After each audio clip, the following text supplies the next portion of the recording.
5 წელი გავიდა გამორჩეული ოზურგეთელის ქართული ფოლკლორის დიდი ქომაგისა და მოამაგის ანზორ ერქომაიშვილის გარდაცვალებიდან.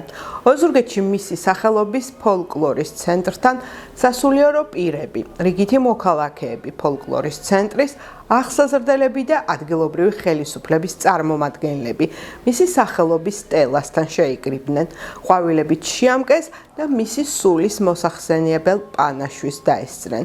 შესრულდა არაერთი გალობა და ანზორ ერქომაიშვილის შემოქმედებიდან გამორჩეული სიმღერები, რომელიც სალუტბარო სკოლის მოსწავლეებმა და პედაგოგებმა შეასრულეს. დღეს განსაკუთრებული პატივისცემით და გულისხმიერებით გავიხსენეთ დიდი ქართული კულტურის ერთ-ერთი გამორჩეული მესვეური ბატონი ანზორ ერქომაიშვილი. მისი სახელი, როგორც უკვე აღნიშნეთ, უკავშირდება ფოლკლორს, ჩვენ მრავალხმიანობას და ეროვნულ იდენტობას. ანზორ ერქომაიშვილის გარდაცვალება დიდი დანაკლისია საქართველოსთვის, თუმცა მისი დატოვებული მემკვიდრეობა მარადიულია. ჩვენთვის ფოლკლორის ცენტრისთვის ორმაგად საპასუხისმგებლო გახლავთ ბატონი ანზორის სახელი.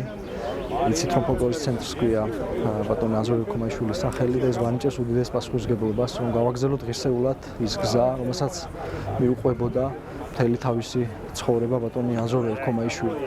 დღეს თქვენ ნახეთ ის ბავშვები, ვინც მართლაც ღირსეულად აგრძელებენ იმ დიდ საქმეს და ჩვენ ვცდილობთ ყველანაირად რომ ხელი შეუწყოთ მომავალ თაობას, ბავშვებს და ისინი სრულიად უფასოდ დაეუფლონ ქართულ ხალხურ სიმღერას, გურუს, საეკლესიო საგალობლებს და ეს ჩვენთვის კიდევ ერთხელ არის უდიდესი პასუხისმგებლობა და უდიდესი საქმე. მადლობა ბატონ ანზორ ერქომაიშვილის მისი უდიდესი ღვაწლისთვის.